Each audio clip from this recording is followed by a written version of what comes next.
మేడ్చల్ జిల్లా వాహనాలు జాగ్రత్తగా నడపాలని ట్రాఫిక్ సీఏ శివశంకర్ అన్నారు. మల్కాజ్గిరి ట్రాఫిక్ పోలీసుల ఆధ్వర్యంలోని సైనిక్ పురిలో భావాన్సు శ్రీ ఆడిటోరియంలోని ఫస్ట్ ఇయర్ విద్యార్థులకు పేరెంట్స్ కి ఇండక్షన్ ప్రోగ్రామ్ లోని భాగంగా ట్రాఫిక్ రోడ్డు భద్రతా నియమాలపై అవగాహన సదస్సు నిర్వహించడం జరిగింది. ట్రాఫిక్ సీఏ శివశంకర్ మాట్లాడుతూ విద్యార్థులందరికీ నిర్ణీత వయసు వచ్చాక లైసెన్స్ పొందిన తర్వాత మాత్రమే వాహనాలు నడపమని సూచించడం జరిగింది. మైనర్లు వాహనం నడిపితే వారి ప్రాణాలకే కాక ఇతరుల ప్రాణాలకు కూడా ప్రమాదమని, మైనర్లు వాహనం నడిపి పట్టుపడితే అలాగే వారితో పాటుగా వాహన యజమానిపై కూడా కఠినమైన చర్యలు తీసుకోవడం జరుగుతుందని తెలియజేయడం జరిగింది. అంతేకాకుండా triple riding, mobile driving, opposite driving, speed driving, drunk and driving మొదలగు ట్రాఫిక్ ఉల్లంఘనల గురించి కూడా వాటి వల్ల కలిగే దుష్ఫలితాల గురించి కూడా వివరించడం జరిగింది. అలాగే రోడ్డు పైన నడిచేటప్పుడు తీసుకోవాల్సినటువంటి జాగ్రత్తలు, జీబ్రా క్రాసింగ్ లైన్స్, అలాగే ట్రాఫిక్ సిగ్నల్స్ గురించి, ట్రాఫిక్ సైనేజెస్ గురించి వారికి వివరించడం జరిగింది. విద్యార్థులు స్కూల్ బస్సు ఎక్కేటప్పుడు, దిగేటప్పుడు పూర్తిగా ఆగిన తర్వాతనే చేయాలని, బస్సులో ప్రయాణించేటప్పుడు చేతులు, తల, కిటికీ అద్దాల బయటకు పెట్టవద్దని, బస్సు ముందు నుండి కానీ వెనుక నుండి కానీ దాటేటప్పుడు దూరంగా వెళ్లి దాటాలని, చిన్నపిల్లలను బస్సు వద్దకు రాకుండా చూడాలని చెప్పారు. మొబైల్ ఫోన్లకి స్క్రీన్ గార్డు, పౌచ్లు వాడే వాహనదారులు తలకు హెల్మెట్ ధరించకపోవడం ఎంత తప్పో తెలియచేయడం కూడా జరిగింది. మెయిన్ రోడ్స్ మీద బైక్స్ కావచ్చు, బైసికల్స్ కావచ్చు, 4 వీలర్స్ కావచ్చు, మనుషులు నడుచుకుంటూ వెళ్ళే మనుషులు కావచ్చు, యానిమల్స్ కావచ్చు, ఏదైనా కూడా ఒక ప్రాంతం నుంచి ఒక ప్రాంతానికి ప్రవహిస్తూ ఉన్నది అన్నటువంటి ట్రాఫిక్ అని చెప్తాం మనం మెయిన్గా. సో మన భారతదేశం మొదలై డెవలప్డ్ కాదు, డెవలపింగ్ కంట్రీ. పాపులేషన్ ఎక్కువ, జనాభా ఎక్కువ, దాంతోపాటు వెహికల్ ట్రాఫిక్ కూడా మన దేశంలో విపరీతంగా పెరిగిపోయింది. దానికి సఫిషియెంట్గా రోడ్స్ కూడా అంత డెవలప్ కాలేదు. సో ఇప్పుడున్న ట్రాఫిక్ గురించి ప్రతి ఒక్కరికి అవేర్నెస్ ఉండాలి. ఎందుకంటే జీవితం అనేది చాలా చిన్నది, పుట్టడం, చనిపోవడం, ఆ మధ్యలో గ్యాప్, ఆ గ్యాప్లో మనం ఎన్నో పెట్టుకుంటాం. సో మీరు స్కూల్ ఏజ్ నుంచి కాలేజీకి రావాలంటే, మన కాలేజ్ లైఫ్ చూడాలి అంటే మనం ఉండాలి. కాలేజ్ నుంచి బీటెక్ ఆర్ ఇంకేదో వెళ్ళాలి అంటే మనం ఉండాలి. తర్వాత జాబ్, మంచి ప్రొఫెషన్లోకి వెళ్ళాలి అంటే మనం ఉండాలి. తర్వాత మనకు ఒక మంచి ఫ్యామిలీ ఏర్పరచుకోవాలి అంటే మనం ఉండాలి. జీవితాన్ని మనకు అనుగుణంగా జీవించాలి, ప్రజలకు కొంత ఏదన్నా మనం కంట్రిబ్యూట్ చేయాలి దేశానికంటే మనం ఉండాలి. మనం ఉంటేనే కదా ఇవన్నీ. ఒకప్పుడు జనరల్గా డెత్ రేట్ ఎట్లా ఉండే అంటే, మోస్ట్లీ డిసీజెస్ తోటి ఒక 30-40 ఇయర్స్ బ్యాక్ బావిలో పడి చనిపోవడము, పాము కాటుతో చనిపోవడము, రోగాల బారిన పడి చనిపోవడము ఉండేది. ఇప్పుడు టెక్నాలజీ పెరిగింది, వైద్య రంగం బాగా అభివృద్ధి చెందింది. సో ఇప్పుడు అవకాశం చాలా తగ్గిపోయింది. కానీ భగవంతుడు ఏదో రకంగా భూమి మీద జనాభాని బ్యాలెన్స్ చేయాలనుకుంటున్నాడేమో. మోస్ట్లీ 70% ఆఫ్ డెత్ రేట్ అంటే మీరు చనిపోతున్న 100 మందిలో 70 మంది, 60 నుంచి 70 మంది రోడ్డు మీదనే చనిపోతున్నారు. రోడ్డు ప్రమాదాల కారణంగానే చనిపోతున్నారు. అంటే మీరు ఏం చేయాలి, రోడ్డు ప్రమాదాలలో జరగకుండా మీరు ఎంత జాగ్రత్తగా తీసుకుంటే మీకు అంత ఆయుష్ ఉన్నట్టు. అర్థమవుతుందని చెప్పేది చాలా ఇంపార్టెంట్. మరి రోడ్డు ప్రమాదాలు ఎలా జరుగుతున్నాయి తెలియకపోవడం, అశ్రద్ధ, ఏదో సినిమాల్లో చూసి రేసింగ్లు, అవి ఇప్పుడు రేసింగ్లు చేసుకోవడానికి దానికి సపరేట్ రోడ్స్ ఉంటాయి, రేస్ కోర్సులు ఉంటాయి, వాళ్ళకి సరి అయిన ఎక్విప్మెంట్ ఉంటుంది, హెల్మెట్ అన్నీ ఉంటాయి. మీరు ఈ రోడ్ల మీద, ఈ గుంతల రోడ్ల మీద కట్లు కొడితే ఏమవుతుంది, 32 పనులు అంతే కదా. కాబట్టి ఇంకొకటి, మీరు ఫస్ట్ ఇయర్, ఇప్పుడు first year, second year 18 years అయిపోవాలి. మనకు ఓటు హక్కు 18 ఇయర్స్కి వస్తుంది. జనరల్గా అమ్మాయిల మ్యారేజ్ జనరల్గా 18 ఇయర్స్ అంటారు. సో లైసెన్స్ కూడా, వెహికల్ నడపడానికి లైసెన్స్ కూడా 18 ఇయర్స్ కంప్లీట్ కావాలి. వితౌట్ లైసెన్స్ మీరు చాలామంది స్టూడెంట్స్ స్కూల్ ఏజ్లో కూడా చూస్తాను, చాలామంది పిల్లలు. ఇప్పుడు మైనర్, అండర్ ఏజ్ డ్రైవింగ్ అంటారు. మైనర్లు వాహనాలు నడపడం వల్ల వాహన యజమాని, వెహికల్ ఓనర్ ఎవరైతే ఉంటారో వాళ్ళు కూడా బాధ్యులే, వాళ్ళకు కూడా జైలు శిక్ష పడ్డది. చాలామంది జైలుకి వెళ్ళి వచ్చారు పేరెంట్స్. సో ఎవరి పేరు మీద, మదర్ పేరు మీద అనుకో వెహికల్, మదర్ కూడా వీళ్ళతో పాటు శిక్ష అర్హురాలే. సో దయచేసి గుర్తుపెట్టుకోండి, పిల్లలకి సైకిల్ కొనివ్వండి, దానికి కూడా సైకిల్ కూడా అంటే సైకిలే కదా ఏమైతే దానికి కూడా జాగ్రత్తగా యూజ్ చేయాల్సి వస్తుంది. ఇప్పుడు మీరు సైకిల్ నడిపే స్టేజ్ లేరు, మాకు వస్తుంది కదా అంటే మీకు బైక్ వస్తుంది, మీకు నడిపొస్తుంది, కారు నడిపొస్తుంది, అన్ని నడిపొస్తుంది అని మీకు లైసెన్స్ లేకుండా నడిపితే కరెక్ట్ కాదు కదా. మీ అనవసరంగా స్టూడెంట్ లైఫ్లో చిన్న చిన్న పొరపాట్లు చేసి కెరీర్ మీద దెబ్బ పడుతుంది. ఇప్పుడు తెలియక చాలామంది రాంగ్ స్టెప్స్ వేస్తారు, కొన్ని గొడవలలో ఇరుక్కుంటారు, లేకపోతే యాక్సిడెంట్లలో ఇరుక్కుంటారు. లేకపోతే నా బ్యాడ్ హ్యాబిట్స్లలో ఎక్కడన్నా ఒక దగ్గర ఏమన్నా జరిగి మరి మీరు ఏదైనా కేసులలో ఇరుక్కున్నారు అనుకో, మీరు ఎనీ ప్రైవేట్ సెక్టర్లో కూడా పోలీస్ వెరిఫికేషన్ సర్టిఫికేట్ అవసరం. సో ఇక గవర్నమెంట్ జాబ్స్ అంటే చెప్పాల్సిన పని లేదు. సో ఎట్టి పరిస్థితుల్లో మీకు స్టడీ తప్ప వేరేది ఉండకూడదు. లైసెన్స్ వచ్చినాక 18 years కంప్లీట్ అయినాక లైసెన్స్ తీసుకోండి. నెక్స్ట్ ట్రాఫిక్ సైనేజెస్ కానీ, ట్రాఫిక్ రూల్స్ కానీ, డ్రైవింగ్ ఎలా చేయాలి. ఇప్పుడు వెహికల్ డ్రైవింగ్కి మనం ఎందుకు వాడతామండి? జస్ట్ ఒక ప్రదేశం నుంచి ఇంకో ప్రదేశానికి వెళ్ళడానికే. ఇంకొకటి మోర్ ఎవర్ టూ వీలర్ అంటే ఏందో ఒక సర్కస్ లాంటిది అది. 4-wheeler అంటే పడదు. 2-wheeler అయితే డ్రైవింగ్లో ఉన్నప్పుడే అది నిలబడుతుంది, స్థిరత్వం వస్తుందని. సో ఏదైనా చిన్న బ్యాక్ టైర్ స్కిడ్ అయినా, ఎవరైనా తలగించినా, ఏదైనా గుంతల పడ్డా ఊరికే పడే అవకాశం ఎక్కువగా ఉంటుంది 2-wheelerకి. సో మీరు ఇంకా దాన్ని ఇష్టం ఉన్నట్టు నడుపుతా అంటే కాదు. ఫస్ట్ లైసెన్స్ రాకుండా మీరు ఎట్టి పరిస్థితుల్లో వాహనాన్ని నడపరాదు. ఫ్యూచర్లో లైసెన్స్ వస్తుంది. లైసెన్స్ వచ్చిన తర్వాత వెహికల్కి పక్కా రిజిస్ట్రేషన్ సర్టిఫికేట్ ఉండాలి. రిజిస్ట్రేషన్ సర్టిఫికేట్ లేకుండా వితిన్ 45 daysలో కొన్న తర్వాత రిజిస్ట్రేషన్ సర్టిఫికేట్ తీసుకుని నెంబర్ ప్లేట్ పెట్టుకోవాలి. ఈ మధ్యన నెంబర్ ప్లేట్ కొంతమందిని చూస్తాం మేము. వాడు ముఖానికి పెట్టుకునే మాస్క్ నెంబర్ ప్లేట్ పెట్టుకుంటాం, మేమేదో చలాన్లు వేస్తామని చెప్పి. కొంతమంది నెంబర్ని చెరిపేస్తారు, కొంతమంది నెంబర్ని మారుస్తారు. సో అది very serious offence. Irregular, improper, fancy and erased number plates అంటారు వాటిని. ఎఫ్ఐఆర్ కూడా ఇష్యూ చేస్తారు వాటి మీద. కోర్టు కూడా వెళ్ళాల్సి వస్తుంది, జైలు శిక్ష పడే అవకాశం ఉంటుంది. అలా చేయకూడదు.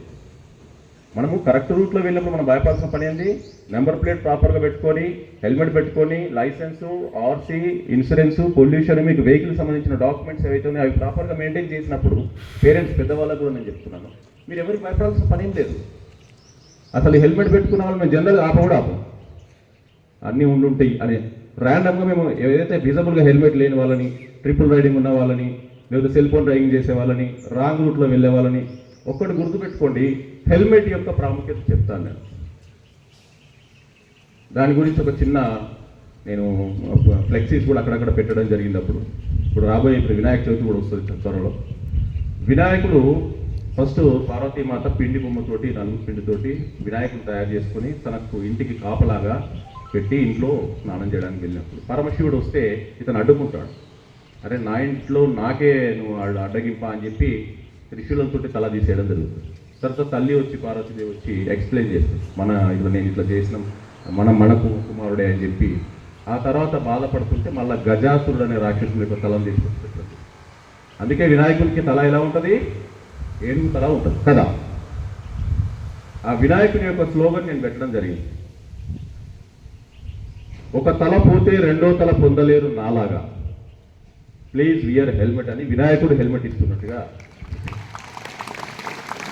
సో వినాయకునికి అంటే రెండో తల పరమశివుడు. మనకెవరు పెడతారు? ఇంకా శరీరంలో అత్యంత సున్నితమైన భాగం తల. చాలా సున్నితమైనది, కోడిగుడ్డు లాంటిది, పుచ్చకాయ లాంటిది. కింద పడితే కాళ్ళు చేతులు ఎరిగినా మనం కొంతకాలం హాస్పిటల్లో ఉండి ట్రీట్మెంట్ చేసుకొని రావచ్చు. మన తలకేమన్నా అయితే కోమలకి వెళ్ళిపోవడం, చనిపోవడమే జరుగుతుంది. అంత ఇప్పుడు ప్రతి ఒక్కరు మీరు కూడా మొబైల్ ఫోన్స్ వాడతారు. అంటే మీరు రోడ్డు మీద నడుచుకుంటూ వెళ్ళినప్పుడు అపోజిట్ రూట్లో నడవండి. రోడ్డు దిగి మీకు ఎదురుగా వాహనాలు వస్తుంటాయి, మీకు కనిపిస్తుంది. చాలామందికి తెలియక ఇట్లా లెఫ్ట్ సైడ్లో దిగిపోతున్నాం కదా అనుకుంటాం.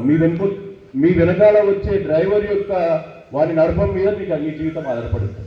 మీరు ముందుకెళ్ళి చూసుకుంటూ వెళ్తారు కదా. కాబట్టి నడిచే వాళ్ళు మ్యాక్సిమం రైట్ సైడ్ రోడ్ని యూజ్ చేయండి రోడ్డు దిగి. అదొకటి గుర్తుపెట్టుకోండి. నెక్స్ట్ చిన్నపిల్లలు ఉన్న వాళ్ళు, పెద్దవాళ్ళకి చెప్తున్నారు. మొన్న ఇక్కడనే జవహర్ నగర్లో నేను వచ్చిన కొత్తలో అనుకుంటా, పాపను 3 ఏళ్ల పాపను బాబు బస్సు కింద పడి వెళ్ళిపోయింది. వాళ్ళ అన్నయ్యని ఎక్కించుకో, బస్సు వచ్చింది, స్కూల్ వ్యాను ఎక్కివ్వడానికి వచ్చిన ఆ పాప చూసుకోక బస్సు ముందు నుంచి ఇలా పక్కకు వచ్చేసింది, టైర్ కింద పడి. డ్రైవర్కి కనిపించాలి, మీరు దూరం నుంచి లేదా వెనకాల నుంచి దూరం నుంచి దాటాలి, కానీ పక్క నుంచి దాటొద్దు. డ్రైవర్కి కనిపించకపోతే ఆయన ఏం చేస్తారు? చిన్న పిల్లల్ని ఎట్టి పరిస్థితుల్లో అలా జాగ్రత్తగా చూసుకోండి.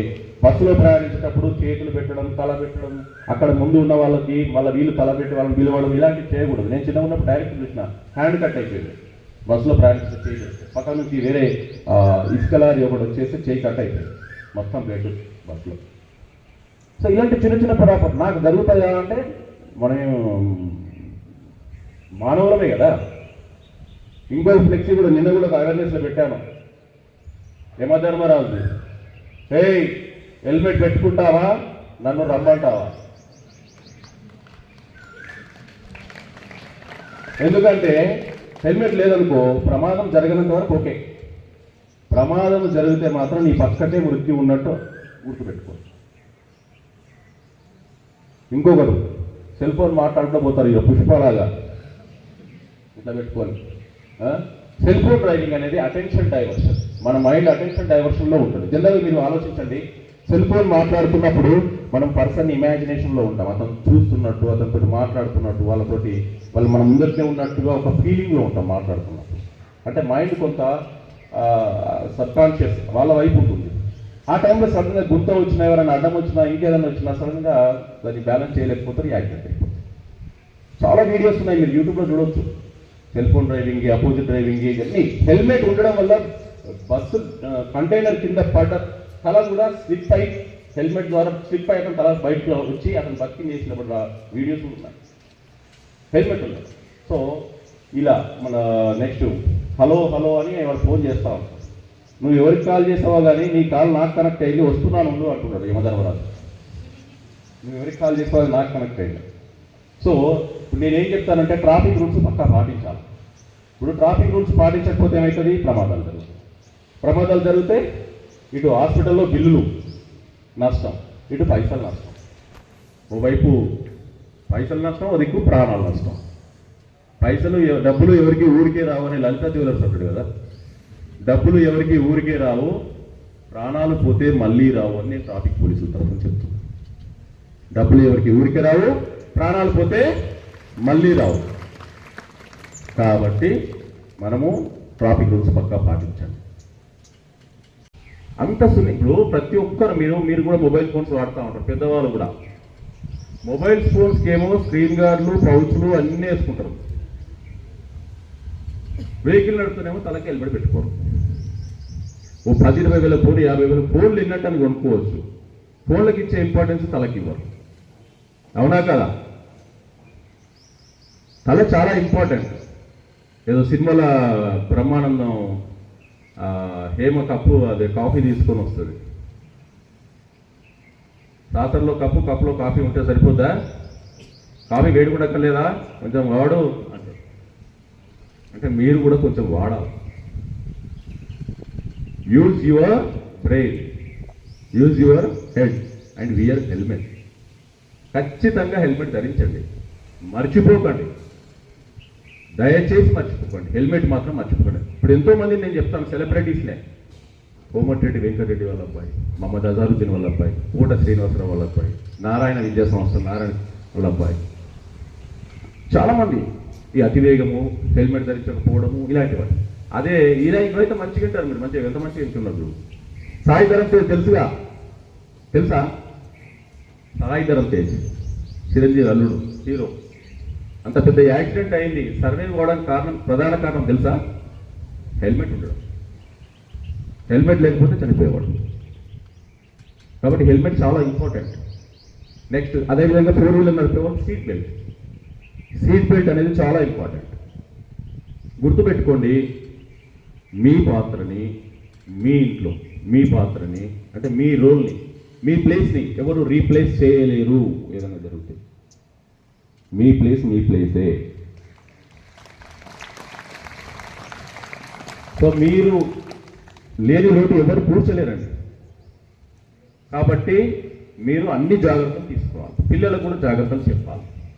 సీట్ బెల్ట్ అనేది గుర్తుపెట్టుకోండి. మీ పిల్లలు మిమ్మల్ని ఇట్లా ప్రేమతో ఇట్లా మీద చేయలేసినట్టు అనుకోండి, వాళ్ళని గుర్తు తెచ్చుకొని సీట్ బెల్ట్ పెట్టుకోండి. పెద్దవాళ్ళు ఫ్రంట్ సీట్లో లెఫ్ట్ సైడ్లో కూర్చున్న వాళ్ళు కూడా సీట్ బెల్ట్ పెట్టుకోండి. బైక్ మీద పిలియన్ రైడర్ కూడా హెల్మెట్ పెట్టుకోండి. ఇప్పుడు అది కూడా మ్యాండేటరీ అయింది, దానికి కూడా చలానా వేస్తుంది. బ్యాక్ సైడ్ పర్సన్ కూడా హెల్మెట్ పెట్టుకోవాలి. ఇది హెల్మెట్ విషయం, సీట్ బెల్ట్ విషయం. Next drink and drive. ఈ మధ్యన చాలామంది చూస్తూ ఉంటారు, మీరు వీడియోలలో కూడా చూస్తూ ఉంటారు. డ్రింక్ అండ్ డ్రైవ్, మద్యం మత్తులో వాహనాన్ని నడపడం.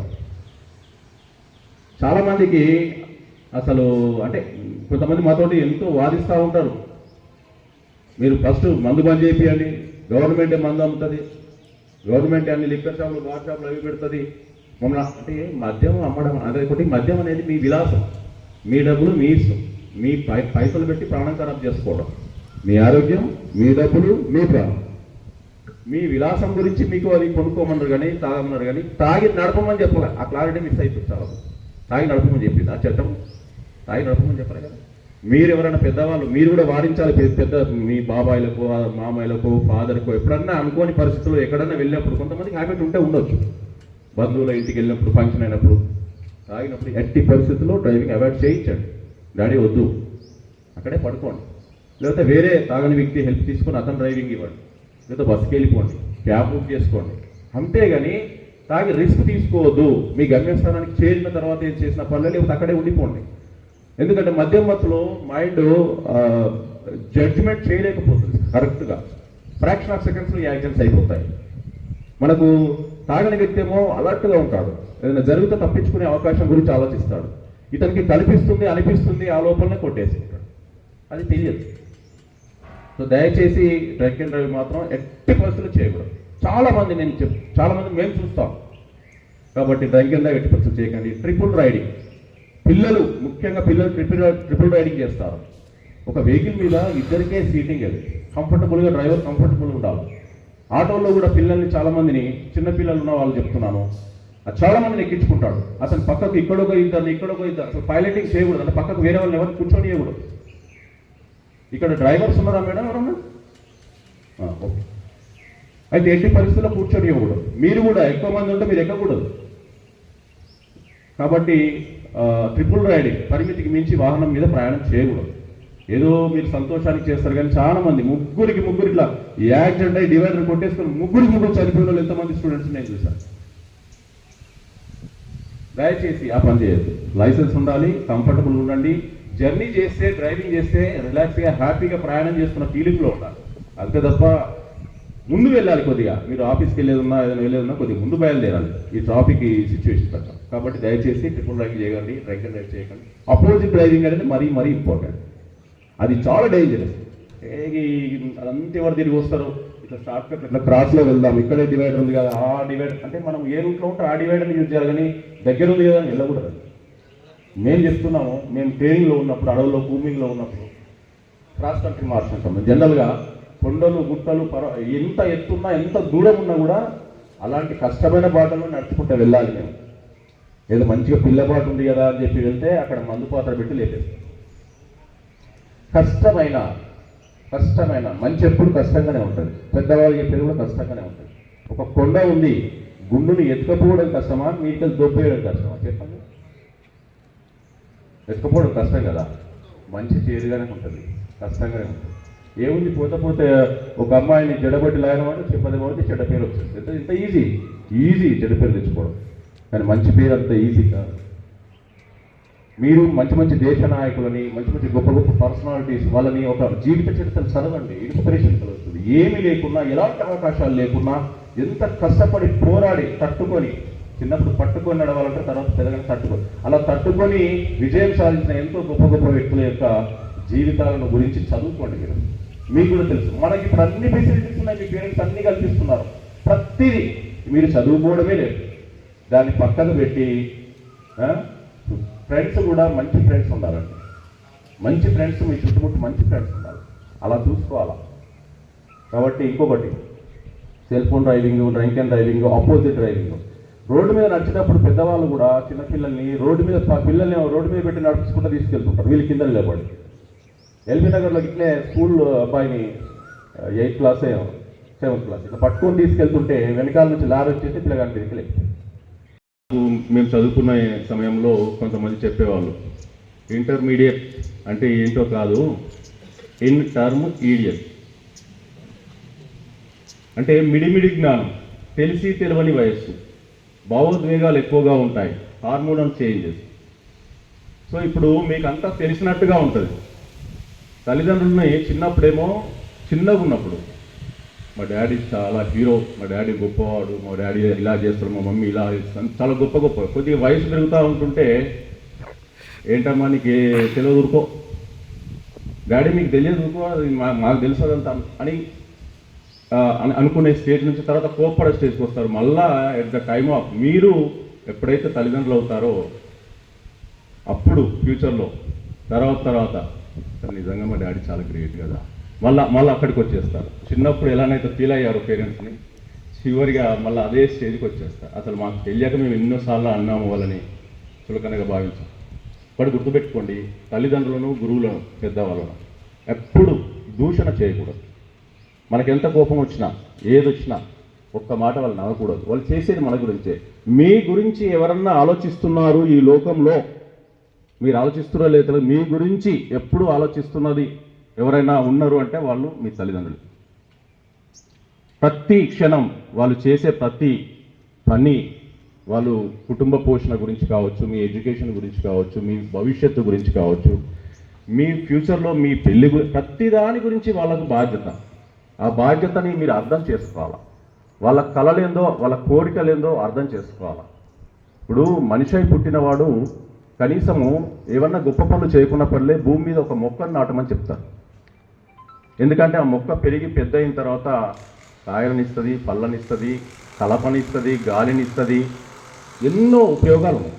సో ఒక మొక్కని నాటమని అంటే మనము ఒకటి మీరు ఎట్టి పరిస్థితుల్లో కూడా పెద్దల మాట చద్దన్న మూట అని చెప్తారు కదా, వాళ్ళు చెప్పింది మీకు నచ్చినా నచ్చకున్నా ఈ వయసులో మాత్రం మీరు కొద్దిగా బిజీ అయిపోవాలి. ఈ ఇంటర్మీడియట్ స్టేజ్లో మీకు అన్నీ తెలిసినట్టు అనిపిస్తాయి కానీ తెలియదు.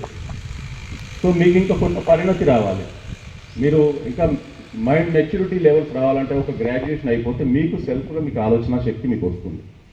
సో ఈ వయసులో అనవసరమైనటువంటి రాంగ్ స్టెప్స్ వేయకూడదు.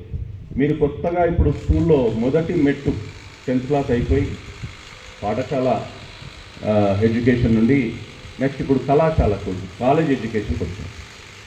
మీరు గోల్స్ని నిర్ణయించుకోండి. జీవితంలో ఎవరు ఆకాశంకి వెళ్ళి ఊడిపడరండి, మనమే ఆకాశానికి ఎదుగుతాం. కాబట్టి మీరు ఇప్పటి నుంచే ఒక గోల్స్ నిర్ణయించుకొని ఆ రూట్లోనే ప్రయత్నం చేయాలి. అంతేకాని ఇప్పుడు ఫ్రెండ్స్ ఓకే, మీరు కాలేజీలో ఉన్నప్పుడు కొంత ఎంటర్టైన్మెంట్ ఉండాలి, సరదాగా ఆడ పట్టించుకోవడం, ఆడుకోవడం, మాట్లాడుకోవడం, అది అంతవరకే ఉండాలి. మీకు ప్రతి క్షణం ఇప్పుడు సపోజ్ పేరెంట్స్ ఉన్నారు, వాళ్ళ బాధ్యత ఏంటంటే కుటుంబ పోషణ, పిల్లల గురించి వాళ్ళ కుటుంబానికి కావాల్సిన అన్ని వసతులు ఫెసిలిటీస్ కల్పించి మీ ఎడ్యుకేషన్కు, మీ ఫ్యూచర్ గురించి వాళ్ళ బాధ్యత. టీచర్స్ బాధ్యత ఏంటి? మంచి విద్యను మీకు అందివ్వడం, జ్ఞానాన్ని మీకు అందివ్వడం, మీకు బోధించడం. సో ప్రతి ఒక్కరికి ఒక బాధ్యత ఉంటుంది. మరి స్టూడెంట్స్గా మీ బాధ్యత ఏంటి? మీ రోల్ ఏంటి? చదువుకోవడమే కదా. మరి చదువుకోవాలని వచ్చి ఆ చదువుని మీరు ఇప్పుడున్న ప్రజెంట్ మేము చదువుకున్నప్పుడు ఇంత టెక్నాలజీ లేదు, అంటే ఫోన్స్ కూడా లేవు, మొబైల్ ఫోన్స్ కూడా లేవు. 2002లో అప్పుడు చిన్న మొబైల్ ఫోన్స్ 2000 ఇయర్ అప్పటి నుంచి వచ్చినాయి. మేము చదువుకున్నప్పుడు మొబైల్ ఫోన్స్ కూడా లేవు. మీకు మొబైల్ ఫోన్స్ ఉన్నాయి, tabs, laptops, internet, everything, social media applications, tweeters, WhatsApp, 1,00,000 ఎన్నో ఉన్నాయి ప్లాట్ఫామ్స్. సో ప్రతిదీ కూడా మనకు ఉపయోగించుకునే విధంగా ఉండాలి. అంతేగాని దాన్ని దుర్వినియోగం చేసుకోవడం అంటే, ఇప్పుడు మనకు ఫోన్ ఉంది, మీరు గమనించండి, మీరు ఫోన్ ద్వారా ఎంత అంటే మీరు ఫోన్ యూజ్ చేస్తున్నప్పుడు ఎంతవరకు మంచిగా ఉపయోగిస్తున్నారో ఒకసారి చూసుకోండి. అన్నెసరీ టైం వేస్టే ఉంటుంది అలా. అందులోకి వెళ్ళామంటే అన్నెసరీ టైం వేస్టే. సో అలా కాదు, ఒక డివైస్, ఒక ఇన్స్ట్రుమెంట్ ఏదైనా కూడా మనం దాన్ని మనకు అనుకూలంగా వాడుకోవాలి. దాంట్లో మంచి ఉంటుంది, చెడు ఉంటుంది సమాజంలో కూడా. కాబట్టి దయచేసి మీరు ఇంకొకటి, చెడు వ్యసనాలకు ఎట్టి పరిస్థితుల్లో ఆకర్షితులు కావద్దు. ఎందుకంటే ఇప్పుడు ఏదైనా కూడా మనకు మెదడులో హైపోథాలమస్ అనే భాగం నుండి డోపమైన్స్ అని చెప్పి ఫీల్ గుడ్ హార్మోన్స్, అవి మనకు చాలా, ఇప్పుడు ఏదైనా కూడా చాలా సంతోషం కలిగించేటువంటి హార్మోన్స్ ఉన్నాయి. అవి జనరల్గా న్యాచురల్గా మనం ఏదైనా గొప్ప పనులు చేసినప్పుడు, ఏదైనా మంచి పని చేసి మనం బెస్ట్గా, ఇప్పుడు సపోజ్ మంచి విద్యార్థులు మంచి స్కోర్ చేశారు, స్టేట్ లెవెల్ ఫస్ట్ ర్యాంక్ ఒక అమ్మాయి మంచి టాలెంట్ తోటి మంచిగా నృత్య ప్రదర్శన ఇచ్చింది. సో ప్రతి ఒక్కరు మనం మెచ్చుకుంటున్నప్పుడు, లేదంటే రెగ్యులర్గా మీరు ఎక్సర్సైజ్ చేయండి, మెడిటేషన్ చేయండి, యోగా చేయండి, ఏవైనా మంచి పనులు, ఎవరైనా హెల్ప్ చేయండి, రోడ్డు మీద వెళ్తున్నప్పుడు ఏదైనా హెల్ప్ చేయండి, మీకు ఎంతో సంతోషం కలుగుతుంది. బట్ ఆర్టిఫిషియల్గా డోపమైన్స్ని మనము, అంటే చాలా వరకు ఈ మధ్యన ఎందుకు చెప్తున్నానంటే, ఈ చెడు వ్యసనాలకు అంటే ఈ వయసు అనేది చాలా ముఖ్యమైనది. మీరు ఎట్టి పరిస్థితుల్లో చెడు వ్యసనాలు తిరిగిపోవద్దండి. ఎందుకంటే జనరల్ స్టూడెంట్స్ కానీ ఎవరైనా కూడా కొన్ని ఆర్థిక సమస్యలో, డిప్రెషన్సో, ఒంటరితనమో, కొన్ని ఫెయిల్యూర్సో, ఏదో ఒక సిచ్యువేషన్లో ఫ్రెండ్స్ ద్వారానో దీనివల్ల నేను దాన్ని అధిగమించవచ్చు, ఈ బాధని తగ్గించుకోవచ్చు అని చెప్పి అలవాటు చేసుకుంటారు. స్మోకింగ్ కావచ్చు, ఈ పాన్ పరాగ్ కావచ్చు, లేకపోతే ఆల్కహాల్ తీసుకోవడం కావచ్చు, లేకపోతే ఈ మధ్యన డ్రగ్స్ కూడా చాలామంది మన పాశ్చాత్య సంస్కృతి మొత్తం మన దేశంలో మొత్తం స్కూళ్ళల్లో, కాలేజీలలో కూడా డ్రగ్స్ కూడా మెల్లమెల్లగా వ్యాపిస్తూ ఉంది. డ్రగ్స్ కల్చర్ దయచేసి గుర్తుపెట్టుకోండి, జీవితం సర్వనాశనం అయిపోతుంది. శ్రీకృష్ణుడు ఒక మాట చెప్పాడు, తాగుడు, జూదం, వ్యామోహం, ఈ మూడు జీవితాన్ని భ్రష్టు పట్టిస్తాయి.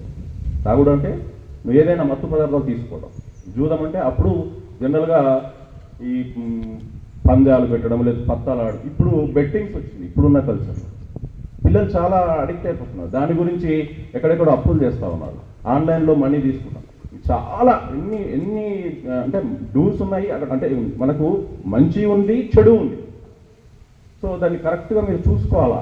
పేరెంట్స్ కూడా పిల్లలని ఎక్కువగా ప్రెజర్ చేయరు, వాళ్ళతోటి ఫ్రెండ్లీగా ఉండాలా. మీ పిల్లలు ఏదున్నా మీకు వచ్చి చెప్పేటట్టు ఉండాలి, అంత ఫ్రెండ్లీగా ఉండాలి.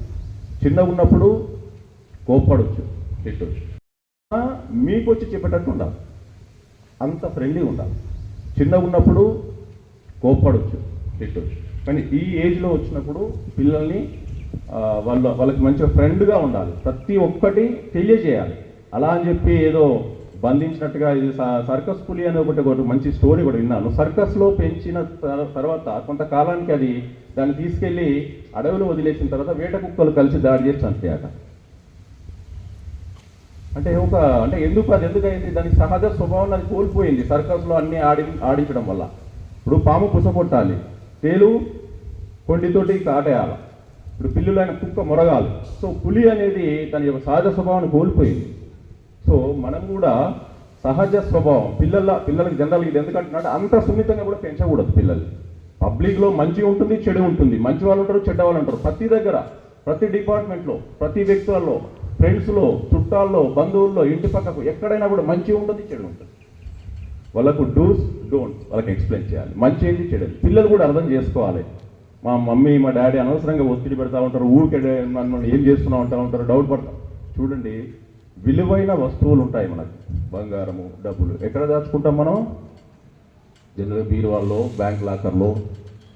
సో మీకంటే విలువైనటువంటి రత్నాలు వాళ్ళకి ఏం లేవు ఇంకా. సో అందుకే మిమ్మల్ని చాలా జాగ్రత్తగా మిమ్మల్ని పెంచుకోవాలని చూస్తారు. కాబట్టి ఆ ఉద్దేశంతో వాళ్ళు మిమ్మల్ని కొద్దిగా ప్రెజర్ చేస్తారు, బట్ మీ మంచి గురించే. కానీ తొందరపడి కొంతమంది చిన్న చిన్న ఫెయిల్యూర్స్ కూడా ఏదో కోల్పోయామనే ఉద్దేశంతో ఆత్మహత్యలు కూడా వెళ్తూ ఉంటారు. ఎట్టి పరిస్థితులు గుర్తుపెట్టుకోండి, ఎలాంటి సమస్యకైనా పరిష్కారం ఉంటుంది, అంతేగాని ఆత్మహత్య మాత్రం పరిష్కారం కాదు.